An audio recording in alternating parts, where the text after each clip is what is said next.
प्रेरणादायक कहानी शुक्रगुजारी का महत्व। एक गांव में एक आदमी था जिसका नाम रमेश था। रमेश एक साधारण आदमी था जो एक छोटी सी दुकान चलाता था। एक दिन जब वह अपनी दुकान पर बैठा था, उसने महसूस किया कि उसके जूते बहुत पुराने हो चुके हैं और फटने वाले हैं। वह सोचने लगा, मेरे पास अच्छे जूते भी नहीं हैं। अगर मेरे पास नए जूते होते तो मैं कितना खुश होता।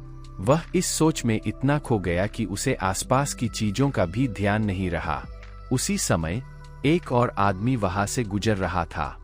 इस आदमी का नाम मोहन था और उसके पैर नहीं थे। मोहन एक व्हीलचेयर पर था और वह हंसते हुए और खुश नजर आ रहा था। जब रमेश ने मोहन को देखा तो उसने अपनी समस्याओं के बारे में सोचना बंद कर दिया और ध्यान से मोहन को देखने लगा। रमेश ने मोहन से पूछा, भाई, तुम्हारे पैर नहीं हैं, फिर भी तुम इतने खुश कैसे हो? मोहन ने हंसते हुए जवाब दिया, भाई, जब मैंने देखा कि मेरे पास व्हीलचेयर है और मैं इससे घूम सकता हूं, तो मुझे एहसास हुआ कि मैं कितना भाग्यशाली हूं। मेरे पास बहुत सी चीजें हैं जिनके लिए मैं धन्यवाद कर सकता हूं।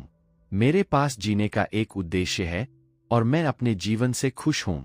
रमेश ने मोहन की बातों को ध्यान से सुना और उसे एहसास हुआ कि वह कितनी छोटी छोटी बातों के लिए दुखी हो रहा था। उसे महसूस हुआ कि उसके पास भी बहुत सी चीजें हैं जिनके लिए उसे शुक्रगुजार होना चाहिए। उसने अपने फटे जूतों की तरफ देखा और मन में सोचा, मेरे पास जूते हैं, पैर है और मैं चल सकता हूँ। यह सब कुछ तोहफा है। उस दिन से रमेश ने शिकायत करना छोड़ दिया और जो कुछ भी उसके पास था उसके लिए शुक्रगुजार होना शुरू कर दिया। उसकी सोच में बदलाव आया और वह पहले से अधिक खुश रहने लगा। इस कहानी से हमें यह सीख मिलती है कि हमें अपने जीवन में जो कुछ भी है उसके लिए आभारी होना चाहिए।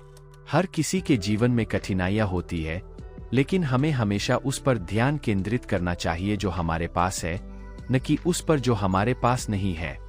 शुक्रगुजारी हमें सच्ची खुशी और संतोष प्रदान करती है।